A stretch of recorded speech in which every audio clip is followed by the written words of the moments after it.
welcome to the pilot episode of APARC's Thrive series. My name is Cassandra Chai, and I am one of the co-hosts for today's episode on advice from alumni. Thrive supports our Asian American and Pacific Islander students here at the University of Minnesota Twin Cities with the resources, skills, and knowledge to help them thrive after college. Today, we will be hearing from 3 APARC alumni about their transition from graduating college to their job hunt experience and maintaining personal and professional relationships with advisors and friends, and tips on how to successfully make that transition. With that said, I will hand it over to Peter, the other co-host for today's episode. Thank you everyone for taking the time to come out and to really take a moment and to share, to reconnect and share your experiences. Really excited to have the 3 of you come back as people who have been really involved in the APARC community from the very beginning. And so today we wanted to just have this space where we can connect with alumni, to have a space where you all share all the different experiences, both all the successes and also all the challenges that you might have faced since graduating. So, so I guess to get us started, we'd love to kind of have everyone go around and share some introductions. And so, some starting things I'd like to ask if everyone could share is your name, pronouns, your major and minor, your graduation year, and what are you doing now? What profession are you doing, and where are you now? And one last thing, because yesterday was National I Want You to Be Happy Day, what is something that you want other people to be happy about? So my name is Linda Yang. I go by Lena. My pronouns are she, hers. I graduated in 2019 with a degree in sociology and a minor in Asian American Studies. Right now I'm in Minneapolis and I currently work in the University of Minnesota School of Public Health. And within the school, I work with the workforce development team as a program coordinator, and I run their summer institute and maternal nutrition program. I guess something I want other people to be happy about is to be happy about the little things in your life, whether that is, I don't know, how comfortable your bed is when you're waking up, all the boba runs you make, the K-dramas you're binge watching, or like even the weather, it's like getting warmer, so that's super nice. And I say that because I think like in life, there are things that we don't have control over, and that can sometimes bring a lot of worry and stress into our lives. But I think at least if we can find happiness in these little everyday things, it can bring a piece of like joy to our lives. Thanks, Lena. I can go next. Hi, everyone. My name is Tigana Banle. I use the pronouns he, him, his. I graduated in 2018 with a degree in communication studies with a minor in Asian American Studies. I am currently residing in the Pacific Northwest in Seattle, Washington. I currently work at 2 startups. One of them is management consulting startup as a project assistant, and then another as a business support manager at a consumer packaged goods startup, which we create more sustainable products that are made from bamboo. Okay, yesterday, National I Want You to Be Happy Day. I didn't even know that this was a thing, but I would say, I think in light of, 2020 with the pandemic and everything, and then also just like kind of seeing that there's a turn of the corner with like the vaccine in 2021, I think that I think we all can find more joy in our health and our bodies, whatever shape and form and ability that comes in. I think where we've been almost demanded of ourselves to really be in tune with our health. And I think the body is like an amazing thing. So just being able to wake up and be able to be a part of the world that we're in, and enjoy it in the ways that we do. I think that's something that I want other folks to be happy about. Okay, hi everyone, my name is Tenzin Daekyung. My pronouns are she, her, hers. I graduated from the University of Minnesota in 2019 with a degree in political science and a minor in US race and ethnic studies. And I'm currently a legislative assistant for the Minnesota House of Reps, and I work as an admin coordinator for the Youth Initiatives for Justice. And then something to be happy about is the weather, because we're in Minnesota, and so it's finally nice and we should enjoy it. And then just like the little things in life, and you know, being able to like wake up every day and take a walk if you can and all that stuff.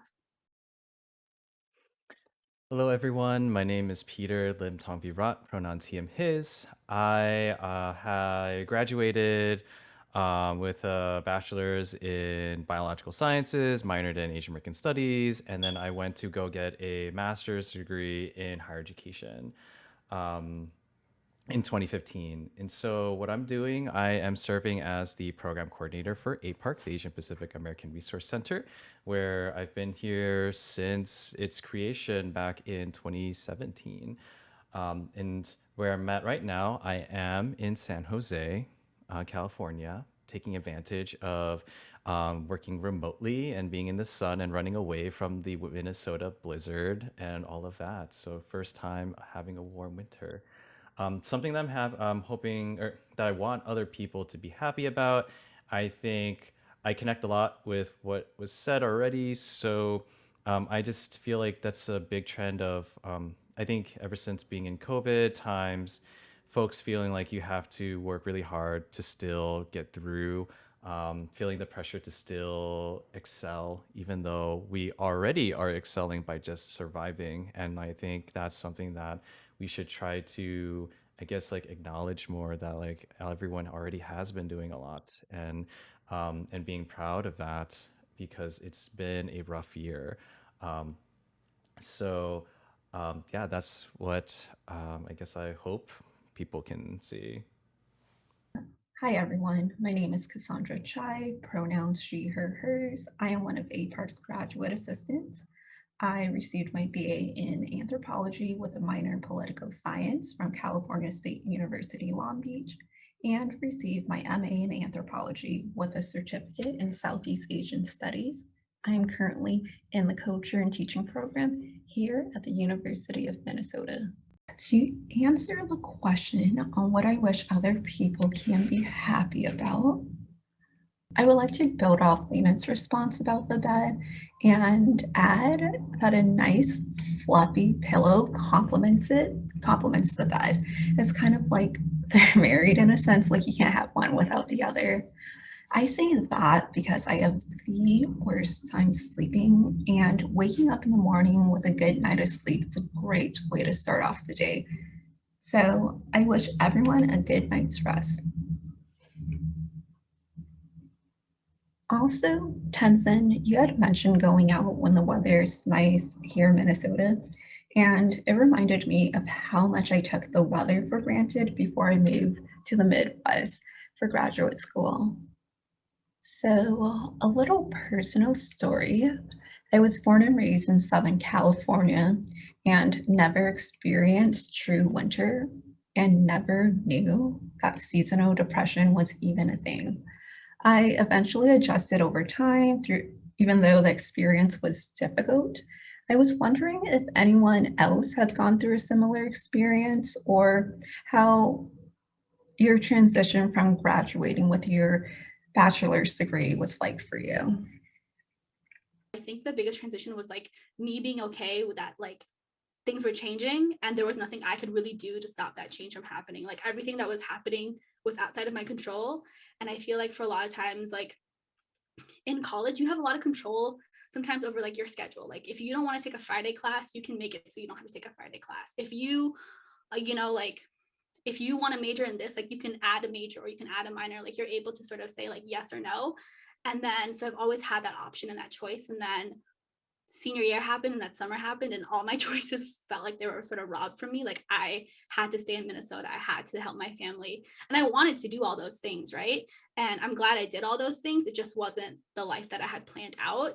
And so I think that transition was a lot where just like realizing that like a lot of this control I had over my life was taken away, and then realizing that like you have to sort of shift your life plan, and that's not always like a bad thing. Like that could be like a really good thing. And for me, it wasn't a good or bad thing. It was just something that I had to deal with. So I think that was probably my biggest change, is just like outside forces determining things for me. And it all, like, everything's working out now, like everything's fine. But I still think a lot about like, oh, what would happen if I stayed in DC, or what would have happened if I had the opportunity to like leave Minnesota. I'm definitely making those changes now that like a few years have passed since my dad passed away. But yeah, I think that was my biggest transition. It was just like being able to control my life, and like not only ask the questions but have the answers, to being like, what like that type of situation, which I feel like now that with the pandemic, that's kind of what we're all kind of going through too. It's like our choices are kind of taken. For me, it was just being alone and thinking that like what are the things that are important to me, and like what should I be doing after, you know, post-grad? Should I, you know, get a job? Should I think about like long-term planning? Should I, you know, stay in Minnesota? Should I, you know, do all these things? And because no one's kind of like telling you what to do, I think it's a little bit hard to discern those things. Like the growing pains post-grad was really asking myself like, okay, what really matters for me in a job in my life? What kind of person am I trying to be? But, you know, it's kind of asking your, and like these were questions that I had in college too, but I think they hit differently because you're at a different place in your life now, right? Like those answers that you may have had previously may not be pertinent because like your circumstances change, or what you care about changes, or the people around you change, or your environment. So I think the transition from college to where I am now was just reevaluating, like, okay, now that I know what I know now at this age, at this time, what is important to me, where am I trying to go, and how am I gonna, you know, get there? And if that means, you know, back then having a plan, but now not having a plan and like making peace with that, it's like a big thing, right? So I think understanding that, I think, was like the biggest growing pain. Even the same time I did, where I just realized we were all low-key struggling. And I think that was when I realized like I wasn't alone. Like we're all in the same boat, we're all struggling. And I think that just gave me such a big like sigh of relief, because this whole time I thought I was like the only one not getting a job. But definitely talking to other people and seeing like the obstacles that they're going through and noticing that it's similar to me kind of just made me feel like, you know, I'm not alone in this. It's a struggle, like, and that's okay. Like we'll make it through. And, you know, talking to people, I think that's something that is really important to do, because I think in the moment, like I said, you just feel so alone. But being able to talk about like these similar struggles, or even talking to people who did go through that process of not having a job after college and like struggling, I think that can really help get you through, you know, all the obstacles that you're currently going through.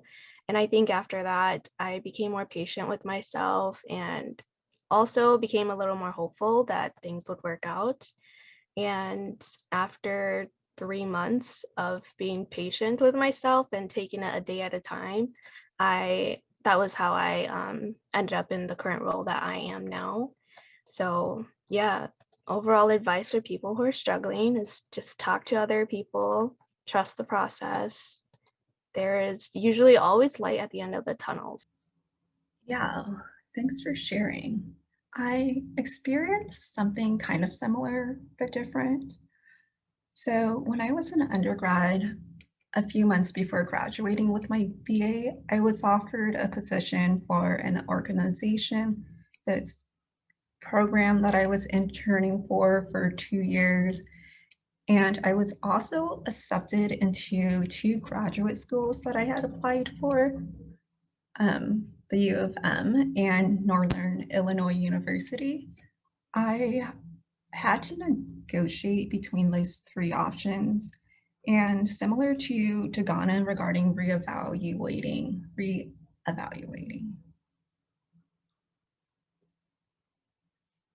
I had to negotiate between those three options. And similar to Ghana regarding reevaluating your passion, specifically what you want to do and not what others expect you to do, I had a great support network who helped me to, in a sense, like with my decision process on what to do after graduation. My friends were there to listen and help me realize where my passion lies, which was and still is research. My advisors were also a great support as they helped me with the application process and overall they supported my decision to go to graduate school. Like you mentioned, Lena, that talking with folks helps, and in my situation, it definitely did. I ended up accepting the offer from NIU because I received a fellowship that covered most of my tuition. So my support group allowed me, I would say, to be where I am now, and that decision that I made was the right choice for me. I was wondering if you can share what are some strategies that were helpful for you to successfully navigate your job search. As like an Asian American API identified folks, I think we often, you know, shy away from being like, hey, like I was a part of this, or like I did this, and I was, you know, and this led to this, and this led to this, right? And I feel like when it comes to, you know, the job search and resume building and just being able to, you know, articulate again like those things that you've done, really being able to and being comfortable and, you know, being like, hey, I can bring value to like your company, and I know what I can bring, my strengths and all those stuff. I think is really important, and being comfortable with that is something that I've had to really work on, in particular with my resume, because I think oftentimes like I did a lot of things in and with community, and it was so hard for me to be like, oh, like, I mean, I did this, but like there was like 20 other people helping me, you know, or like I was a part of this, but it was like a part of this org. Um, and I think I had a hard time, like, you know, not selling myself short, but not being able to articulate, like, yes, I did those things in community, but I was also a part of something bigger, or this led to this, right? Um, and I think that was something that was like really, really difficult for me to kind of like unlearn and to be comfortable with, you know, being like, hey, like, yeah, like I have value. Like I've done some really cool stuff, you know, been a part of some really cool, you know, things. I will echo off to Ghana. I think one of the like best things I did during the job hunting process was like going into the interviews and making that interview your bits. Like, I think for me personally, during these interviews, I get really nervous and I just feel like, oh my God, am I good enough for this job? Like all the other candidates, they're probably better than me. But once I put myself in the mindset where I walked in and I put myself in the situation where it's like they need me to be on their team because I'm valuable. These are the skills, and I know I am more than qualified for this position. Even if you don't feel like that, fake it till you make it, because I think being confident in the moment, it really, I guess, brings out this. I'm having a brain fart. I think when you're confident, you just go into the interview and walking out of it, you feel like, dang, I just did that. And I think that feeling feels so good compared to like going into the interview and being like, I'm probably not going to get this job. Other candidates are better than me. Like, and then you worry about it. But even if you are confident and you didn't get the job, at least you walked in and like you made it like work, you know, like you went in, you like showed them who you were, and you like another thing too is selling yourself to them again with the idea of, you know, they need you to be a part of their team, because a lot of times we cut ourselves short or we let them do the interview. But I think another part of I guess another strategy is to also interview your interviewers. That is something that I learned that really helped. And I think a lot of times we go into interviews and people interview us and then they ask, do you have any questions for us? And we're just like, no, not really. But go into these interviews and prepare questions for them, because I think when you ask them questions and you interview questions, or when you interview them, it shows them that you do seek interest and you also, I guess, in a way, know what you're looking for, instead of like coming into it and I guess giving the impression that you need this job. Because I think when you go in and you interview them and you go in confident, it shows that like honestly they might need you, like you might be their person. So I think that is something that really helped. And for me too, this is like a little relevant but irrelevant, but TikTok. TikTok is popping on interview tips, resume tips, and if you're currently listening, definitely hit up TikTok for tips, because they're really good. There's really good information on there, and a lot of those things really helped as well. So utilize that. If not TikTok, I'm pretty sure there's stuff on YouTube as well. I know the job search is really hard, and that sometimes that first yes that you get, you just want to say yes to it, but be really like cautious and like ask yourself, like, do you really want this job? Like, is this really? And usually your gut will tell you that answer. And I know sometimes and I know not everybody can make that choice to be like, no, I'll say no. But if you have the privileges to say that, and you have that gut feeling that's telling you to say no, say it, because you're worth it. And to realize that like that first yes doesn't always have to be a yes for you, and just be really intentional and look at like, do you see yourself working here for 2 years? Do you see yourself growing here? And if it's no, then is this job really worth it? Is this worth? I think one of the things that like realizing that like, do you want to waste any more time? Because like your time is valuable, and I think that's really important to think about. I also want to get to some like things like, I would keep a master resume of everything you've done, like everything you've done, even the things that you think are like, oh, I don't know if this like really matters. Like I would just keep it.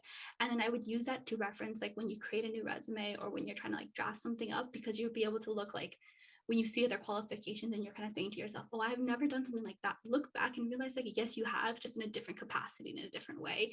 And to realize, and I think this is something really important for like, especially the women of color, people of color in general, but specifically women of color. Like one of my bosses told me that like women of color will look at like a job application and they would be like, I need to 100% meet every single qualification that they have for me to be like qualified to apply for this job. But like white men will look and be like, if I can hit like 20 to 30 of this, I'll apply.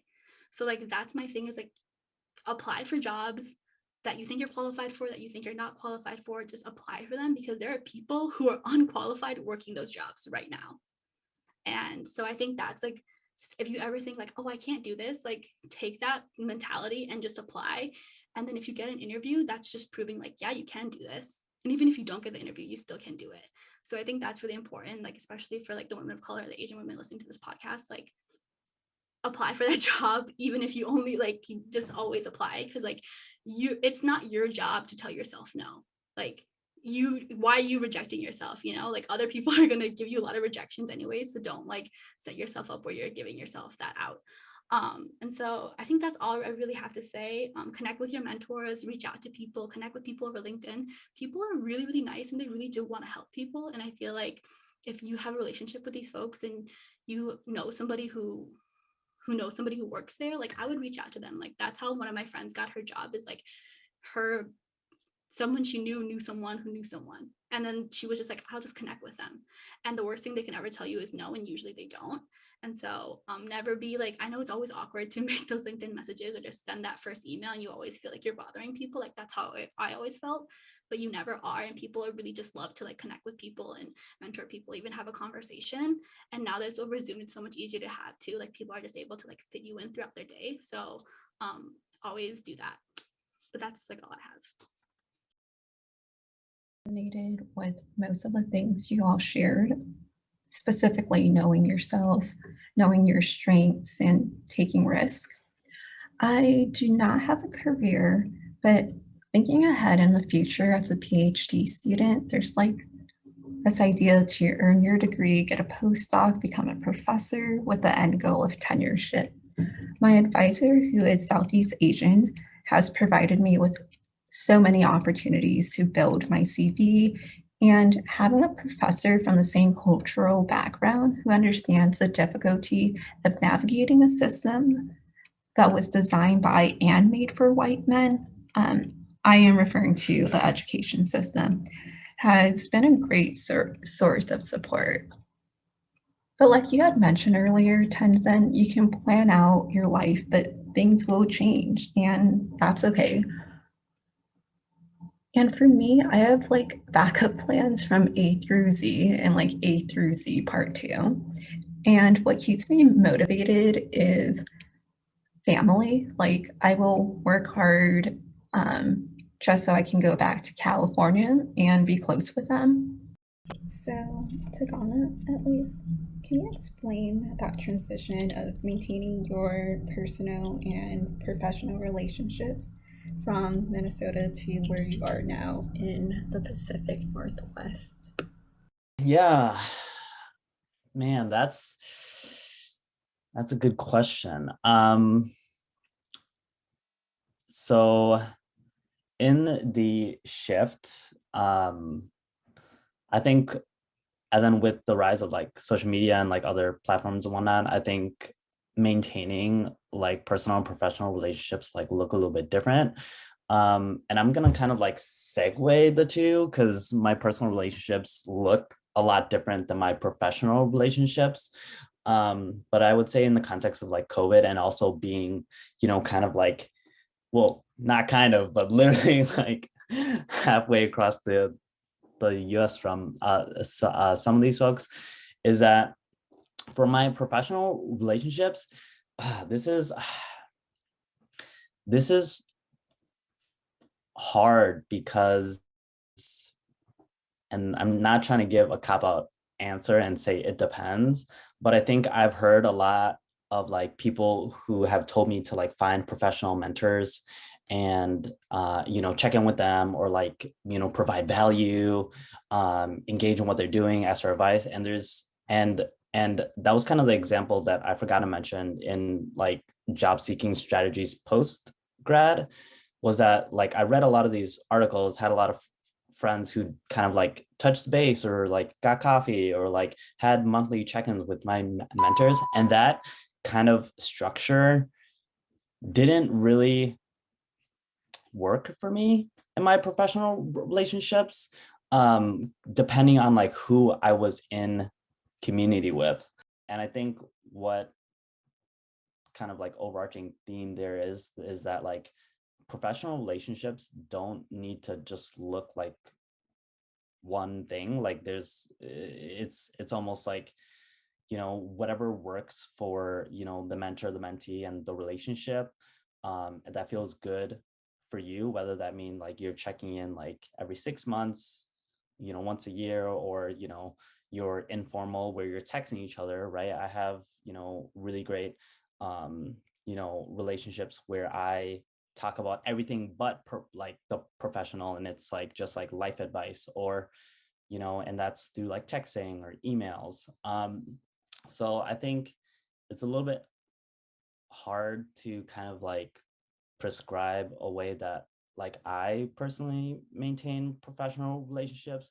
I think for me, it's been really figuring out like, okay, like what will work for me and this person. Say if they're a busy person, say if they're an executive director, like what would bring value into our relationship, both ways, and also how do I make it, like a healing relationship. I think I've had like relationships that I have in the past that I was expecting like a weekly check-in or like a monthly coffee, and they would be able to give me all this wonderful insight, but then it just kind of like fizzled out, or it just didn't, they were too busy, or like there was just no value in the relationship, and it just kind of didn't work. So I would say, you know, assess like what those relationships, you know, need. And it's kind of like, I don't know if this is a good analogy or not, but like these relationships are all like different kinds of flowers, you know, and each flower needs something different. Some need sunlight, some need water, you know. um and it takes time and energy to like make sure you are nurturing them, facilitating them, you know, helping them grow in whatever way that that looks like. So I think that's hopefully not a cop out answer, but it really does depend on the people. Mhm. So I guess for me, personally, I'll talk more about like my personal relationships. Um, I connected with a lot of people during college and made really good friends. And post grad, I still try my best to meet up with my friends, but I have found that it's definitely easier said than done. I'm pretty sure some of you can relate when it's like, oh yeah, let's hang out. Yeah, we should hang out soon. And then you never ever hang out for like forever. And a year goes by and it's like, we never hung out. But I think one of the harsh realities of post grad is seeing everyone slowly grow distant from each other. Um, and I feel like that's also sometimes not really anyone's fault. I think that's just life after college sometimes. And I've just kind of slowly come to accept that that's okay. I think for me personally, I was really involved and I lived on campus and I was just really used to seeing like so many people all the time, like weekdays, weekends. But now that everyone is working and we're so-called adulting, I think being able to have lunch and catch up with friends now is like, wow, that's really productive. Let's do this in 3 months, maybe 6 months. But for me, that's the reality of it all.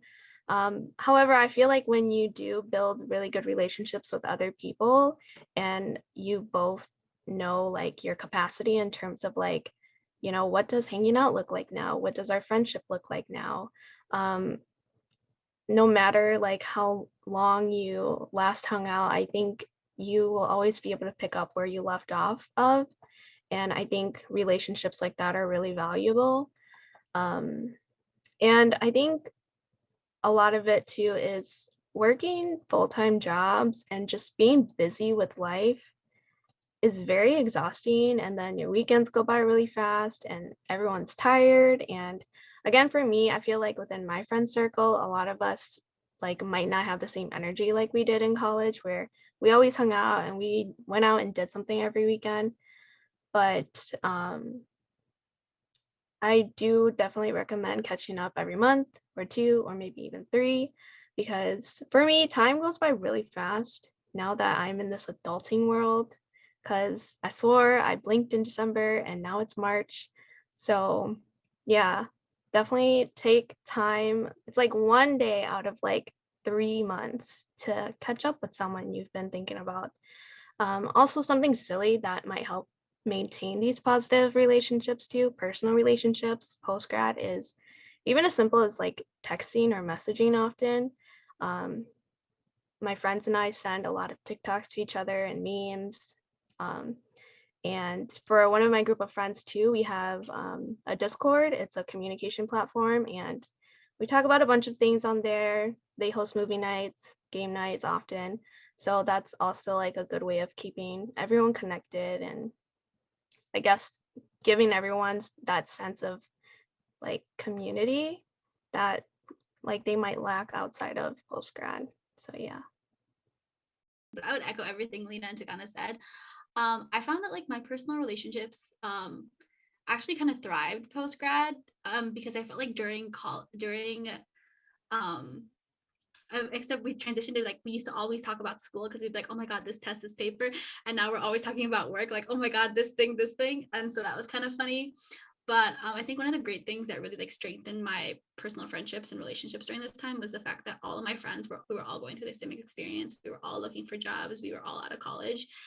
And so we all were like in this space together that only each other understood, and we were also like all BIPOC immigrant communities, and so we were all like talking about like how our, because like I think this notion is that like with especially with like immigrant households is like you went to college, like you get $1 million job, or like you get a really great job, right? And so we were all struggling with that factor too of like, hey, we graduated from college, we got this nice fancy degree, and like what, you know, we're not in our dream positions yet. And so we were all talking about that. And so I thought that was really great that we were able to bond. But yeah, we like to we send TikToks to each other all the time. And I think that's a really great way to just like connect and like laugh about it. One of the things I didn't know about professional relationships is like how important Facebook is.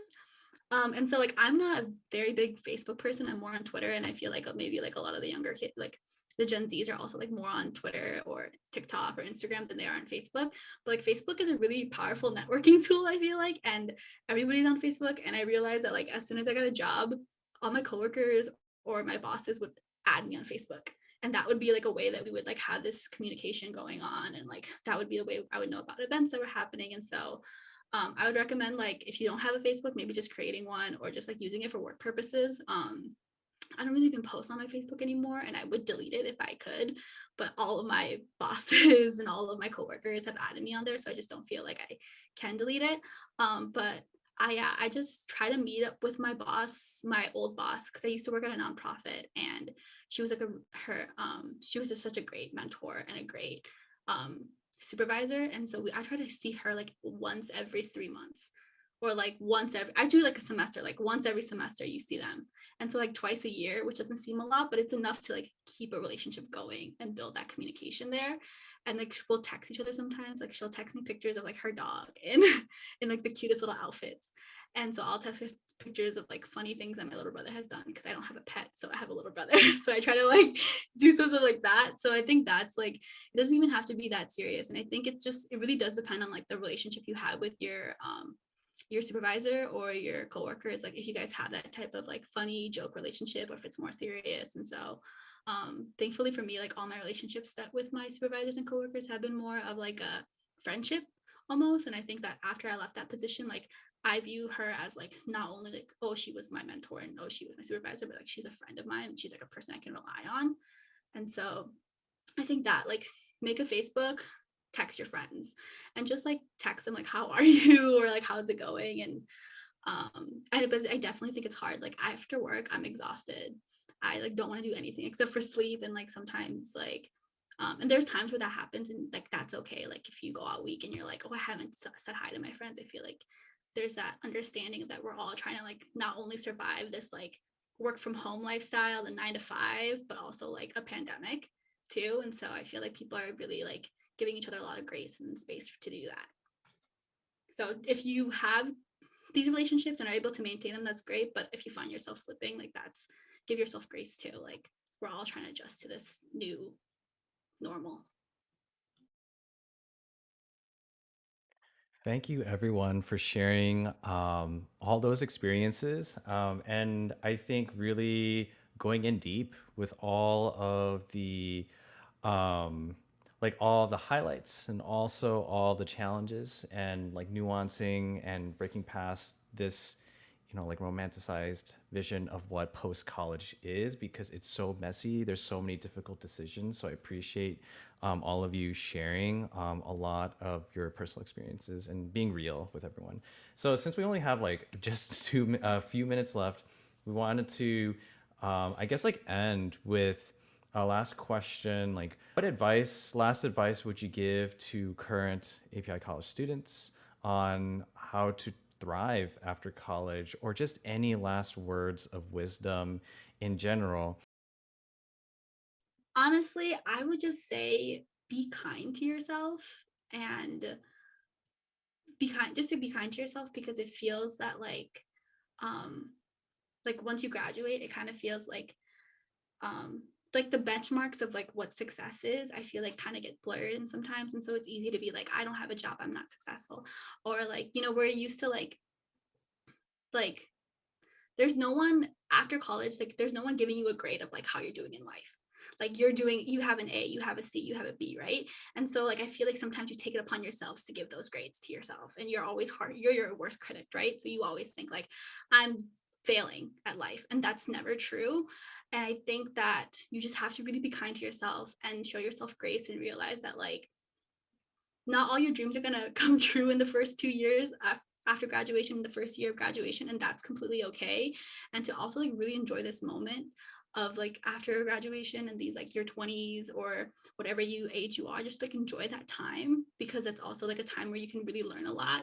I feel like sometimes we painted this this like post-grad life as a really hard thing, and it is, but it's also like been a really like a really great learning space, which I'm really appreciative of. And then I also think like just remember that like you're never ahead in life and you're never behind in life. Like it's a continuous thing. So it's like you always feel like, oh, I'm so behind, or oh wow, I finally caught up. Like that's never true, because this thing is like life just keeps going and going. So you're never like, there's moments where you're going to feel like you're behind, and there's moments you're going to feel like you're ahead, and there's a lot of moments in the middle where you're just going to be like, I don't know. And I think it's okay for all those things. And so for everything you feel is like valid, and that like take everything at one day at a time, and that like yeah, just be kind to yourself, be a lot nicer to yourself. I wish I was nicer to myself earlier. I agree with everything Tenzin said. Definitely go at your own pace. I know sometimes it can get a little discouraging, but be patient with yourself. And like Tenzin said, don't beat yourself up. Don't be too hard on yourself. And then also ask for help. I know people always say that, but really like ask for help. It does not hurt to ask for help. And even if that's, asking people to look over your resume, like your friends, or just talking to other people to see how they overcame like post-grad obstacles or how they got to like their jobs, all of that, it helps. And then also being confident and knowing your worth. I think we touched upon that today too, because I think deep down inside, we all know the potential that we all have, but we sell ourselves short. And I think in most situations too, don't settle for less, and don't settle for mediocre jobs, knowing you could do so much better, especially with the skills and experience that you have.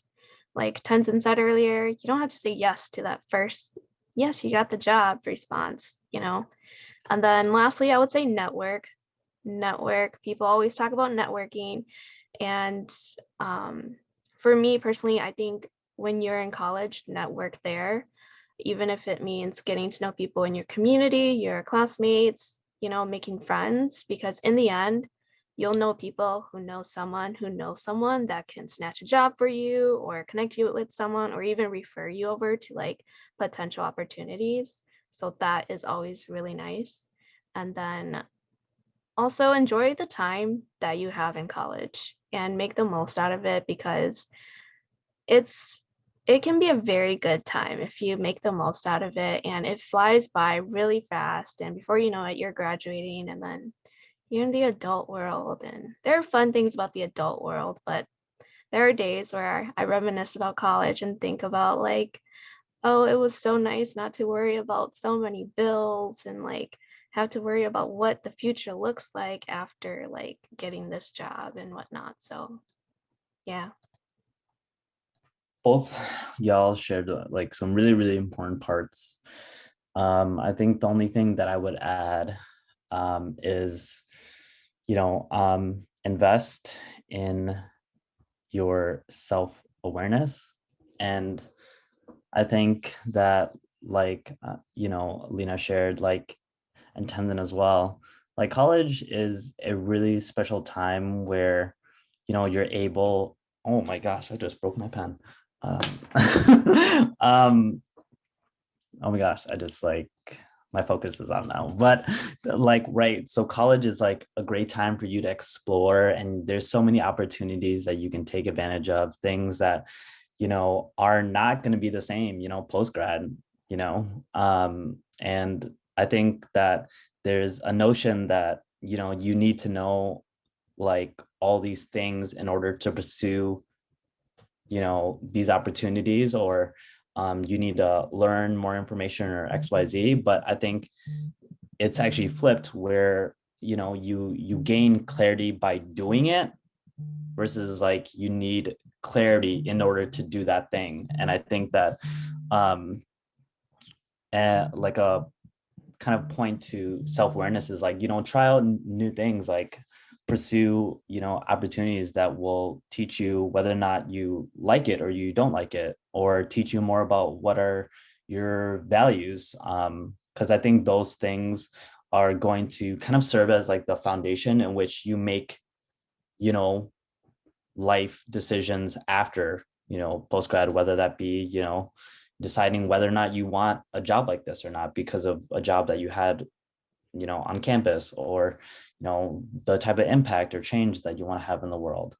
And then also an opportunity for you to make mistakes, right? I think college is a great time to do that and to grow as an individual. And that's just going to set yourself up to be in a better position.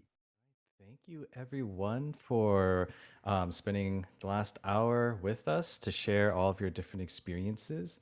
And I am definitely, I don't know, well, thank you all.